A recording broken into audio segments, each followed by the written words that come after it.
우리 교회가 올해 들어서 니케아 신경을 고백하고 시편 찬송을 부르고 있습니다. 지난 당회 때 예배에 관해서 니케아 신경을 왜 고백하는지, 시편 찬송을 왜 부르게 되었는지 설명을 하는 것을 의논을 했습니다. 그래서 오늘은 27편을 통해서 시편 찬송을 왜 부르는가, 그리고 시편 찬송의 특징이 무엇인가 살펴보도록 하겠습니다. 가스펠송도 있고 찬송가도 있고 또 시편 찬송도 있습니다. 그런데 특별히 예배에 시편 찬송을 부르기로 한 이유가 무엇인지, 그리고 시편 찬송은 어떤 은혜가 있는지 살펴보도록 하겠습니다. 첫 번째로 기억해야 될 것은 왜 한국 교회는 시편 찬송을 이때까지 안 했나라는 문제입니다. 16세기 종교개혁 이후로 로마 가톨릭 교회의 미사는 완전히 우상 숭배입니다. 그 미사를 자세히 들여다보시면 그 미사는 말도 안 되는 일을 지금도 하고 있는 건데요. 미사에서 말하는 신학이나 내용을 보시면 그거는 종교개혁자들이 이야기했듯이 거의 우상 숭배입니다. 그 미사를 없애고 예배를 회복할 때에 초대교회의 예배의 모범을 따라가면서 교회가 드려야 될 바른 예배가 뭘까 고민을 많이 했습니다. 그래서 종교개혁 시대의 특징이 신학의 개혁뿐만 아니라 예배의 예전의 개혁이 있습니다. 구약의 교인들은 다 시편만 불렀습니다. 왜냐하면 시편의 앞부분을 보시면 다윗의 시편 하는 찬송 이렇게 다 되어 있습니다. 시편의 뒤에 있는 거 보시면 성전에 올라가는 노래 이렇게 되어 있습니다. 그래서 시편은 시일뿐만 아니라 구약의 성도들이 불렀던 찬송입니다. 예수님께서 제자들과 함께 감람산에 가셨을 때 혹은 계실 때에 시편을 부른 것은 거의 확실합니다. 종교개혁 시대 때 예배를 개혁하면서 시편을 다시 부르기로 하고 미사를 없애고 시편에 관한 곡조를 그때 작곡을 했습니다. 한국 교회는 왜 시편을 부른 적이 없습니까? 그거는 한국 교회사를 잠깐 보시면 답이 나오는데, 한국 교회에 복음을 전할 때 선교사님들이 복음은 전했는데 예전은 소개를 하지 않았습니다. 이렇게 어떻게 예배를 드려야 되는가에 대해서는, 예배의 방식에 대해서는 한국 교회에 소개한 적이 없습니다. 그래서 한국 교회는 장로교든 침례교든 오순절이든 아무 상관없이 예배가 거의 똑같은데요. 그 이유는 장로교회, 개혁교회, 침례교회, 감리교회의 예배가 어떠한지, 예배가 어떻게 다른지에 대해서 전혀 전하지 않았기 때문에 그렇습니다. 우리 고신교단 총회에서 2년 전에 예배에 관해서 많은 관심을 가지고 예전 예식서를 교단 본부에서 냅니다. 내다가 시편 찬송을 부르도록 하자. 그리고 시편 찬송을 어떻게 부를지는 각 교회의 당회에 맡긴다. 그렇게 결정을 했습니다. 그리고 시편 찬송을 쓸 때에 교단에서 사용하다라고 권한 책이 지금 저희들이 쓰고 있는 시편 찬송가입니다. 스코틀랜드 쪽의 풍의 찬송가입니다. 그래서 왜 시편을 안 불렀냐? 그것은 짧은 한국 교회 역사 가운데 예배에 관한 전통이 없었기 때문에 그렇습니다. 그래서 예배에 안 들어와도 되는 것, 없어야 되는 게 예배에 들어가 있기도 하고, 예배에 꼭 있어야 될 것이 없는 가운데 쭉 지내오다가 예배를 올바르게 회복해야 되겠다, 그런 관심이 있는 가운데 시편 찬송을 부르게 되었습니다. 두 번째로는 시편 찬송은 어떤 특징이 있는가라는 부분인데요. 시편 찬송의 특징은 시편의 특징하고 똑같습니다. 시편이 찬송이기 때문에 시편의 특징을 잘 이해하시면 우리가 부르는 찬송가나 가스펠송과 다른 시편 찬송의 특징이 있습니다. 찬송가는 다 잘못된 것입니까? 가스펠송은 불러서는 안 되는 것입니까? 그렇지는 않습니다. 오직 시편만 불러야 됩니까? 그렇지 않습니다. 예배 전에 불렀던 그 찬송도 성경에 있는 가사를 중심으로 작곡한 곡인데 시편 찬송이 가지고 있는 특징이 있습니다. 그 특징을 우리 6월 달에 부르고 있는 27편을 통해서 시편 찬송이 다른 찬송과 어떤 특징이 있는지를 살펴보고 시편 찬송을 함께 하면 좋겠습니다. 27편을 보시면 이게 시편의 특징입니다. 27편을 보시면 두 사람이 쓴 시를 합쳐 놓은 것 같다, 이렇게 보는 학자들이 있습니다. 1절부터 6절까지 내용과 7절부터 14절의 내용이 너무 안 맞아서 이거는 두 개의 시편이 있던 것을 합쳐 놓은 것 같다, 이렇게 해석하는 학자들도 있습니다. 그런데 원래 이게 하나의 시편입니다. 그리고 이 시편이 사실은 우리들의 삶을 너무나 더 잘 반영해 주고 있습니다. 1절부터 6절을 보시면 정말로 신앙 좋은 사람입니다. 하나님에 대한 분명한 신앙의 고백을 가지고 살아가는 신자의 찬송을 기록하고 있습니다. 하나님은 나의 빛입니다. 여기서 빛이라는 말은 구원이라는 말과 똑같습니다. 하나님은 나의 빛이고 나의 구원입니다. 하나님은 나의 생명의 피난처가 됩니다. 하나님은 나의 요새입니다. 하나님에 대한 확실한 믿음, 보호하심에 대한 믿음을 가지고 있습니다. 그 믿음이 있기 때문에 어떤 원수가, 어떤 대적이 나를 대적한다 할지라도, 내 사방에 진을 친다 할지라도 나는 두렵지 않습니다. 전쟁을 일으킨다 할지라도 나는 태연할 것입니다. 하나님에 대한 확실한 보호하심을 믿는 위대한 신앙 고백이 있습니다. 그리고 이 사람은 평생의 소원이 있는데 경건한 소원이 있습니다. 내가 하나님께 바라는 한 가지 소원이 있습니다.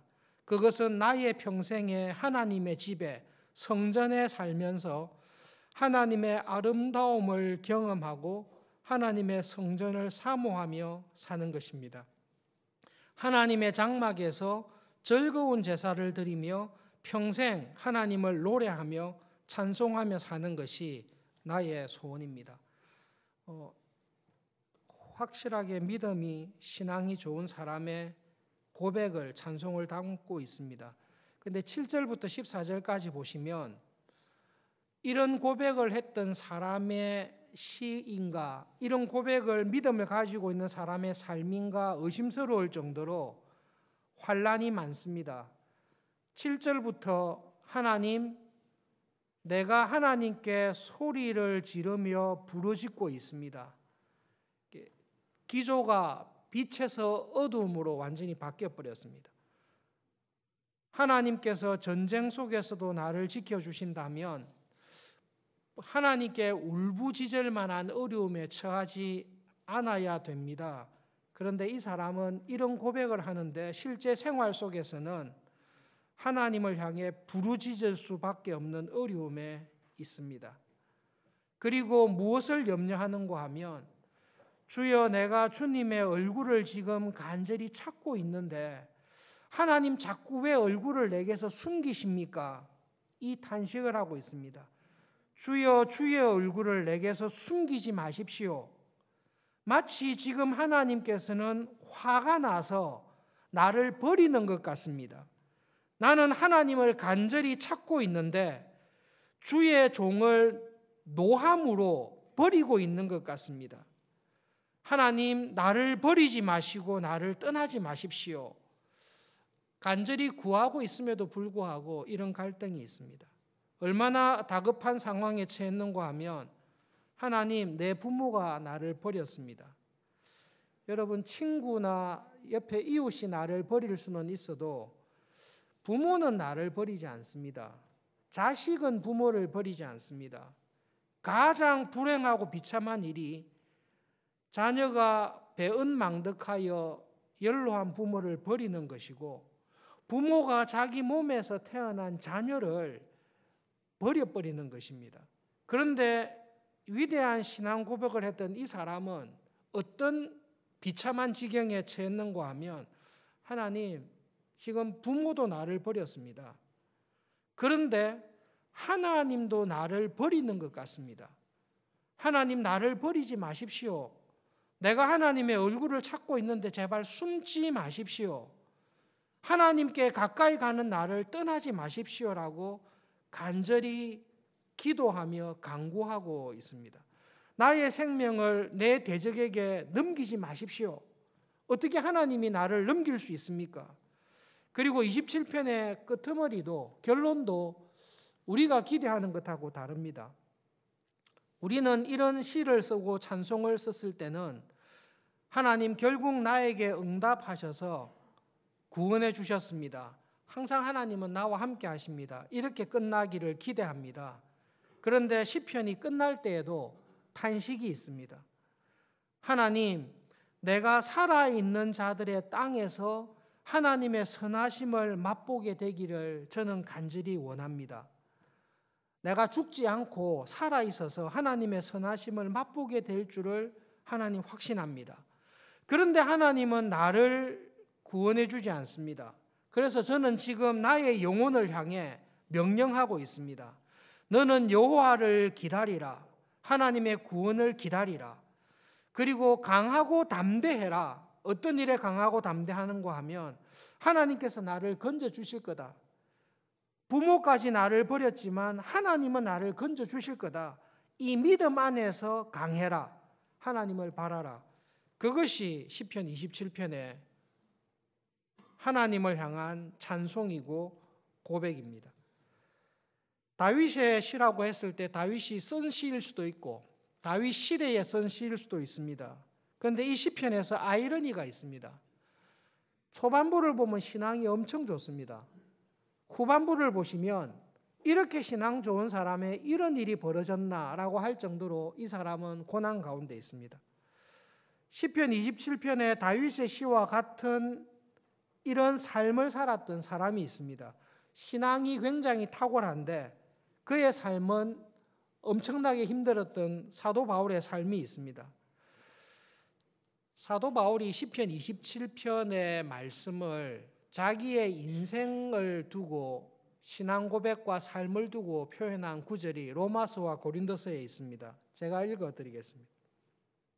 시편 27편 전반부와 같이 하나님의 사랑과 보호하심에 대한 확실한 신앙을 사도 바울은 로마서 8장에서 이렇게 고백합니다. 바울의 입장에 맞도록 해석해서 읽겠습니다. 하나님이 나를 위하시면 누가 나를 대적하리요? 하나님은 자기 아들 독생자를 아끼지 않고 나를 위하여 내어주셨는데 어찌 하나님이 나에게 다른 모든 것을 주지 않겠느냐? 누가 하나님께서 택하신 나를 고발하겠냐? 누가 나를 정죄하겠냐? 누가 나를 그리스도의 사랑에서 끊을 수 있느냐? 환난과 공고나 박해나 적신이나 핍박이나 칼이라 할지라도 예수님 안에 있는 하나님의 사랑에서 나를 끊어낼 사람은 아무도 없다. 여호와여, 여호와는 나의 빛이요 구원이십니다. 여호와는 내 생명의 보호자이시며 여호와는 나의 산성입니다. 이 고백을 사도 바울이 하고 있습니다. 그러면서 사도 바울이 실제로 자기의 현실을 고린도후서에서 이렇게 이야기합니다. 시편 27편의 후반부와 똑같습니다. 그런 하나님을 믿고 살아가는 나에게 나는 수고를 넘치도록 하고 옥에 갇히기도 많이 하고 다른 사람들보다 매도 수없이 맞고 돌에 맞아 죽을 뻔했습니다. 유대인들에게 5번 매를 맞고 로마 사람들에게 3번 태장으로 맞고 여행하면서 강의 위험과 강도의 위험, 선교 여행 중에 강도를 만나서 목숨이 위험하고 가졌던 돈들이 선교 자금이 다 약탈당했습니다. 교회 안에서는 거짓된 형제들의 모함을 받았습니다. 그리고 나의 삶은 언제든지 수고하고 애를 쓰는 삶이었습니다. 잠을 자지 못할 때도 많았습니다. 그리고 나는 보통 굶주리며 목마르며 여러 번 춥고 헐벗고 그렇게 살았습니다. 시편 27편처럼 이렇게 신앙 좋은 사람은 모든 일이 형통하고 번성해야 되는데, 시편 27편은 그렇게 신앙 좋은 사람인데 하나님께 부르짖고 간구할 수밖에 없는 어려움 속에 살았습니다. 사도 바울처럼 복음의 하나님의 나라와 뜻을 구하는 일에 앞선 사람도 없는데, 사도 바울처럼 고난을 당한 사람도 없습니다. 그래서 사도 바울의 삶을 보시면 고백은 이렇게 했습니다. 그리스도 예수 안에 있는 하나님의 사랑에서 나를 끊어낼 것은 아무것도 없습니다. 하나님의 감당할 수 없는 사랑이 항상 나와 함께 하시고 나를 보살피고 계십니다. 이게 신앙 고백인데, 사도 바울의 현실의 삶을 보면 하나님의 사랑에서 철저히 외면당한 사람처럼 살고 있습니다. 하나님께서 사랑하신다면, 조금이라도 관심을 기울인다면 이렇게 안 살았을 텐데, 사도 바울의 삶을 보니까 이 사람은 하나님의 철저한 외면, 하나님의 사랑에서 제외된 사람처럼 살고 있습니다. 사도 바울이 이 고백을 하면서 고린도후서 1장에서 자기의 당한 환난을 이렇게 고백합니다. 여러분, 우리가 아시아에서 당한 환난을 모르기를 원치 않습니다. 사실 거기에서는 힘에 겹도록 심하게 고난을 당했습니다. 그래서 내 마음에 살 소망이 완전히 끊어졌습니다. 이미 사형 선고를 우리가 받았다고 결심했습니다. 문자적으로 그대로 그런 어려움을 당했다라는 말입니다. 선교 사역을 하는데 그리스도의 사랑에서 끊을 수 없다, 이 믿음을 가지고 살았는데 현실은 아무리 하나님께 기도해도 이번에는 안 도와주신다. 부모가 나를 버린 것처럼 하나님도 나를 버린 것 같다. 이미 우리는 죽었다라는 그 지경까지 갔습니다. 그런데 그때 죽은 자를 살리신 하나님께서 죽었던 우리를 살리셨다라는 고백을 하고 있습니다. 그가 이같이 큰 사망에서 우리를 건지셨습니다. 분명히 또 건지실 것입니다. 그리고 난 다음에 하는 말이 있습니다. 이 이후에도 이러한 환난에서 나를 건지실 줄을 믿습니다. 위대한 신앙 고백이라고 하는데요. 사실은 이게 정상적인 신앙 고백은 아닙니다. 이런 환난에서 건지신 하나님, 이 이후로는 영원토록 환난에 빠지지 않도록 나를 지키시리라 믿습니다. 이것이 우리가 부르는 찬송인데요.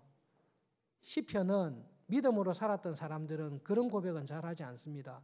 왜냐하면 나를 건지신 하나님, 나의 모든 어려움 가운데서 지켜주신 하나님, 제가 앞으로 남은 세상 살아갈 때에 어떤 환난과 어려움이 없게 하시고 평안의 길로 인도하실 줄을 믿습니다. 이런 고백하는 신자는 아무도 없습니다. 우리는 이 세상을 살 때에 살아가는 동안 내가 감당할 수 없는 환난이 계속 있다라는 것을 우리는 압니다.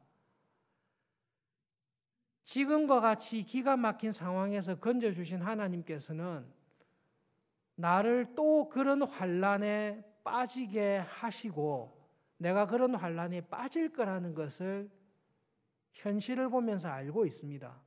그래서 어떤 고백을 하는가 하면 부모가 나를 버리는 그런 비참한 상황이 다시 올 겁니다, 하나님.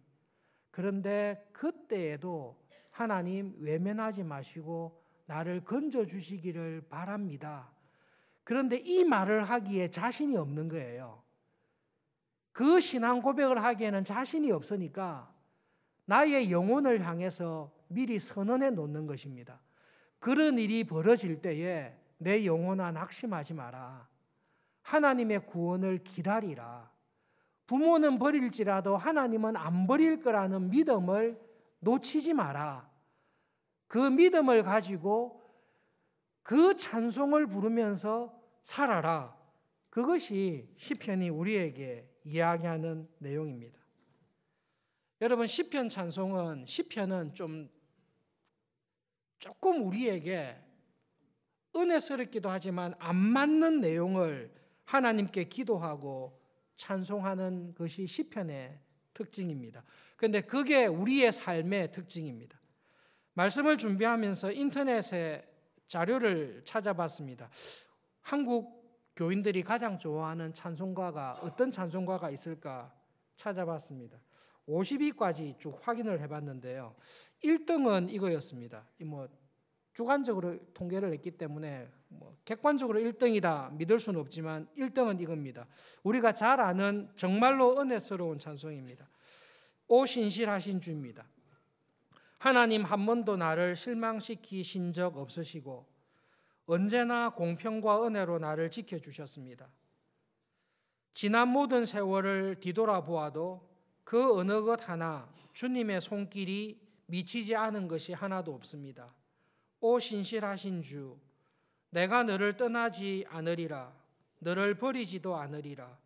약속하셨던 주님, 그 약속을 지켜주셨습니다. 이후로도 영원토록 나를 지켜주리라 확신합니다. 할 수 있다 하시니는 나의 능력 주 하나님, 당신은 사랑받기 위해 태어난 사람, 당신의 삶 속에서 그 사랑을 받고 있습니다. 이런 찬송을 들을 때 우리들에게 주시는 위로와 은혜가 있습니다. 그런데 시편은 조금 더 현실적입니다.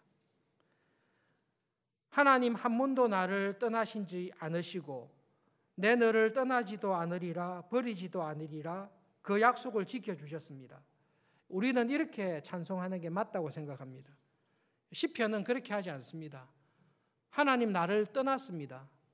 내가 그렇게 찾아도 하나님은 숨어 계십니다. 내가 부모까지 나를 버렸는데 하나님도 나를 버리려고 하고 있습니다. 하나님 내한테 이런 일이 왜 일어납니까? 그것을 시편은 하나님께 찬송하며 그것을 기도하고 있습니다. 사실 시편은 좀 위험한 찬송입니다. 기도와 찬송을 할 때에 착한 말, 하나님이 듣기 좋은 말을 해야 된다. 우리는 이런 습관이 있습니다. 그래서 실제 마음속으로는 안 그러는데 정작 기도할 때는 가면을 씁니다. 바리새인들처럼 가면을 씁니다. 속에서는 하나님께서 내한테 일으킨 일, 내 삶에, 우리 가정에, 내 인생에 일어난 일에 대해 속이 부글부글 끓습니다. 그런데 정작 예배드리러 나오고 기도할 때는 사랑하시는 하나님, 내 삶의 모든 일이 뒤돌아볼 때 주님의 은혜가, 하나님의 섭리가 없었던 것이 하나도 없습니다. 오 신실하신 주 하나님 저는 사랑합니다. 이런 찬송을 드리는데 실제로 내 마음은 그렇지 않습니다. 그런데 우리가 오늘 불렀던 시편 27편의 찬송의 가사를 보십시오. 아주 솔직합니다. 하나님 내 부모가 나를 버렸습니다. 세상에 하나님이라면 내한테 이렇게 할 수 있습니까? 그게 시편의 노래입니다. 그리고 하나님 이렇게 어려워서 하나님께 부르짖는데 하나님 자꾸 피하기만 하시고 나를 외면하고 계십니까? 그것이 시편 27편의 찬송입니다. 그래서 시작할 때부터 이렇게 이야기합니다. 여호와여 들으시고 응답 좀 해주십시오. 내가 부르짖고 있는데 왜 응답하지 않습니까? 주님은 주님의 얼굴을 찾으라고 말씀했는데 그래서 내가 주님의 얼굴을 사모하고 있는데 주님은 왜 얼굴을 숨기고 계십니까?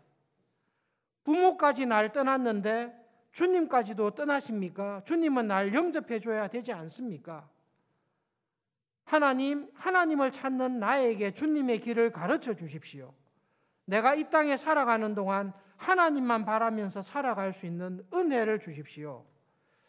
그것이 믿음으로 살았던 신자들이 경험한 현실입니다. 그 현실 속에서 하나님께 무섭도록 솔직하게 기도하고 무섭도록 진실하게 하나님께 찬송을 하고 있습니다. 시편 찬송을 저도 올해 처음 우리 교회에서 부르면서 저도 시편 찬송을 배우고 있습니다. 그래서 시편에 관한 책을 지난주 중에 한 권을 읽었습니다. 두 가지 인상적인 사건이 있었습니다. 스코틀랜드 장로교회에 있었던 18살 된 마가렛 윌슨이라는 그 처녀에 관한 이야기를 들었습니다. 영국 국교회 성공회가 스코틀랜드 장로교회를 핍박했을 때가 있습니다. 특별히 1680년부터 30년간 스코틀랜드 장로교회를 성공회를 믿지 않는다고 박해를 했는데요. 1680년부터 8년간 1688년 8년 동안 영국 성공회에서 스코틀랜드 장로교회 언약 교도들을 집중적으로 박해해서 킬링 타임이라고 할 때가 있습니다. 8년간 18,000명을 죽였습니다. 8년간 18,000명을 죽였으니까 한 해에 한 2,200명 정도 죽였더라고요. 한 해에 2,200명 죽였으니까 한 달에 한 200명씩 죽였습니다. 매달 우리와 같은 신앙을 고백하는 교인들이 매달 200명씩 죽는데 이게 8년간 쉬지 않고 200명씩 죽이는 일이 계속되었습니다. 그때 잡혔던 처녀가 18살 된 마가렛 윌슨입니다. 죽이는 방법이 간단한데요. 솔웨이라는 그 해변가에 말뚝을 많이 세워놨습니다. 그래서 썰물이 되어서 물이 나갔을 때 그 말뚝에 사람을 묶어 놓습니다. 밀물이 돼서 오면 숨을 못 쉬게 되는 거죠. 숨을 못 쉬게 돼서 익사해서 죽게 되는데 윌슨이라는 처녀를 묶어 놨던 군인들은 밀물이 들어와서 호흡이 곤란하고 익사하게 되면 익사하기 전에 이 윌슨이라는 처녀가 자기의 신앙을 철회하고 나는 성공회를 믿겠다 이렇게 고백하기를 기대하고 있었습니다. 그런데 물이 차들어오고 죽을 수밖에 없게 된 상황에서 마가렛 윌슨이라는 처녀가 신앙을 거부하는 게 아니라 시편 25편 7절에 있는 말씀으로 장로교회가 불렀던 그 찬송가를 부르게 시작했습니다. 시편 25편 7절의 찬송가 가사는 이렇습니다. 여호와여 내 젊은 시절의 죄와 허물을 기억하지 마십시오. 주의 인자하심을 따라 주께서 나를 기억해 주십시오. 주의 선하심으로 나를 기억해 주십시오. 그 시대의 신앙의 아픔이 있습니다. 지금 순교의 시기에 살았던 그 소녀가 마지막 자기가 믿는 하나님 앞에서 불렀던 찬송은 이겁니다. 부름받아 나서니 몸 어디든지 가오리다. 아골골짝 빈들에도 복음 들고 가오리다. 하나님 내가 이렇게 복음을 지키기 위해 아골골짝 빈들에도 목숨 걸고 빚도 명예도 없이 살아갑니다. 이 찬송을 부른 게 아니라 하나님 내 젊은 시절의 죄와 허물을 기억하지 말아 주십시오. 18살 된 처녀가 하기에는 참 이해할 수 없는 고백이죠. 그리고 그 믿음으로 인해서 목숨이 위태로운 그 순간에 하나님 저의 젊은 시절의 죄와 허물을 하나님 기억하지 말아 주십시오. 주의 인자하심을 따라 나를 기억해 주십시오. 내가 여기서 죽는다 할지라도 주의 선하심을 따라 나를 기억해 주십시오. 그 찬송을 부르면서 순교한 언약도들이 참 많이 있었습니다. 우리 시대를 살아갈 때에 개인적으로 가정적으로 우리가 당하는 환난이 있습니다. 여러분 그 환난을 볼 때에 대부분의 가스펠송이나 찬송가로 고백할 수 없는 상황에 우리는 많이 처합니다. 그래서 마땅히 부를 노래가 없을 때가 있습니다. 무슨 노래를 불러야 되나? 나의 등 뒤에서 나를 도우시는데 저 사람은 돕는 것 같은데 나는 도와주지를 않습니다. 당신은 사랑받기 위해 태어난 사람인데 나는 태어날 때부터 사랑이라고는 받아본 적이 없습니다. 나는 태어날 때부터 부모에게 버림받았습니다. 그것이 믿음으로 살아가는 우리에게 번번이 부딪히는 현실입니다. 그런데 시편은 그것을 기도하고 그것을 찬송하고 있습니다. 수년 전에 스코틀랜드 글래스고라는 곳에서 시편 찬송에 관한 세미나가 열렸습니다. 그때 서구 신학자들이 제일 골치 아팠던 것이 저주의 시편입니다. 이 저주의 시편을 우리가 어떻게 부를 수 있을까? 이게 구약의 전쟁 때나 부르지 신약의 지금 21세기야 저주의 시편을 어떻게 부를까? 저주의 시편은 시편 찬송에서 제외해야 되지 않나라는 문제로 서구의 학자들이 시편 세미나에서 고심을 했습니다. 그때 아프리카 르완다에서 온 성공회의 젊은 사제가 자기의 경험을 이야기했습니다. 1994년도에 르완다 지역에 인종을 학살하는 사태가 있었습니다. 이 젊은 성공회 목사, 성공회 사제는 인종 학살 시기에 자기의 가족 대다수가 다 학살을 당했습니다. 자기의 형제 3명이 같은 날에 처형당하는 것을 경험했습니다. 이 젊은 성공회 목사가 이야기하면서 94년도에 자기에게 있었던 환난과 그 고난을 다시 생각하고 말하는 것조차 너무 힘들어하는 것을 사람들이 느낄 정도로 그 인종학살은 엄청난 충격이었습니다. 수많은 사람이 학살당한 이후에 피난 갔던 서구의 선교사들이 수백 명이 들어와서 그 학살을 경험한 자기들에게 2가지를 이야기했습니다. 당신의 형제와 가족을 살해한 사람들을 용서하십시오. 그리스도의 사랑으로 그들과 화해하십시오.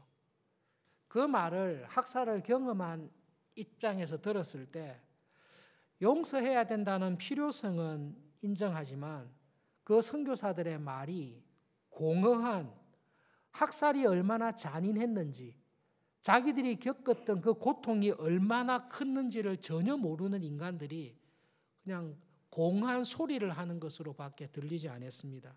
도무지 용서할 수가 없었습니다. 그러다가 이 성공의 사제가 저주의 시편을 읽었습니다. 시편 109편에 있는 저주의 시편을 읽는 가운데 하나님을 향해 그렇게 저주의 소리를 부르짖는 그 말에 이 사람이 마음이 열리게 됐습니다. 하나님, 그가 심판을 받을 때에 사탄이 그의 오른편에 서게 해주십시오. 하나님, 그 인간의 자녀들은 모조리 고아가 되게 해주십시오. 나의 가족을 학살했던 그 사람의 아내는 과부가 되게 해주십시오. 나의 형제들을 비참하게 인종학살하고 유리하면서 죽였던 그의 자녀들까지도 유리하며 구걸하며 황폐한 집에서 빌어먹는 인간이 되게 해주십시오. 하나님, 그에게는 어떤 동정도 베풀 사람이 한 사람도 없게 하시고 그의 고아가 된 자녀에게도 은혜 베풀 사람을 한 사람도 없게 해주십시오.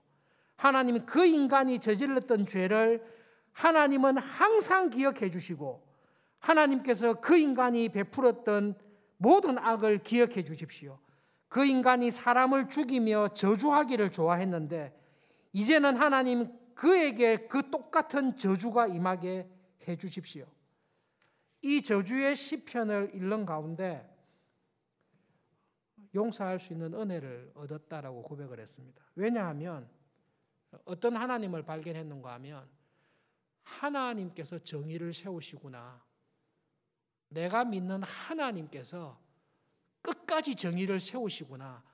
그러면 내가 가지고 있는 이 모든 분노와 저주와 원통을 정의로운 하나님의 손에 맡기겠다. 그러면서 했던 말이 있습니다. 우리에게는 저주의 시가 필요합니다. 우리는 이 찬송이 필요합니다. 여러분은 필요 없을지 몰라도 나에게는 이 저주의 찬송이 필요합니다. 자기의 경제적인 유익을 위해서 하나님께 드려진 헌금을 함부로 유용하는 사람들, 그럼에도 불구하고 회개하지 아니하고 자기가 잘했다라고 하는 사람들, 결국은 자기의 유익을 위해서 다른 사람을 착취하고 나의 가족을 핍박하고 주님의 교회를 허무는 사람들, 하나님, 저 인간들을 하나님께서 그 죄를 기억해 주십시오. 저는 그것을 기도하고 싶습니다. 저는 그것을 찬송하고 싶습니다. 그게 저주의 시편입니다. 그래서 내가 가지고 있는 저주와 분노를 하나님의 정의에 맡기게 하시는 것이 시편의 찬송입니다. 지난 5월 동안 시편 127편을 찬송했습니다. 하나님께서 이건 저한테 은혜를 주신 것 같아요. 여호와께서 집을 세우지 않으면 세우는 자의 수고가 헛됩니다. 내가 그렇게 자녀를 위해, 우리 집을 위해 수고하지만 사실은 하나님께서 은혜를 주지 아니하시면 우리의 자녀들이, 우리의 삶이, 가정이 무너진다는 것 압니다. 여호와께서 성을 지키지 않으면, 하나님께서 나의 사업체를, 나의 기업을, 나의 직장을 지키지 않으면 늦게 누우며 일찍 일어나고 수고의 떡을 먹으며 파수꾼의 경성함이 헛되다는 것을 우리는 압니다. 그래서 하나님께서는 그 사랑하는 자에게 잠을 주십니다. 게으르라고 잠을 주시는 게 아니라 이러한 하나님의 은혜를 믿는 자에게 안식을 주십니다. 이게 지난 한 달 동안 걸어 다니는데, 그냥 차를 타고 다니는데도 찬송이 되었습니다.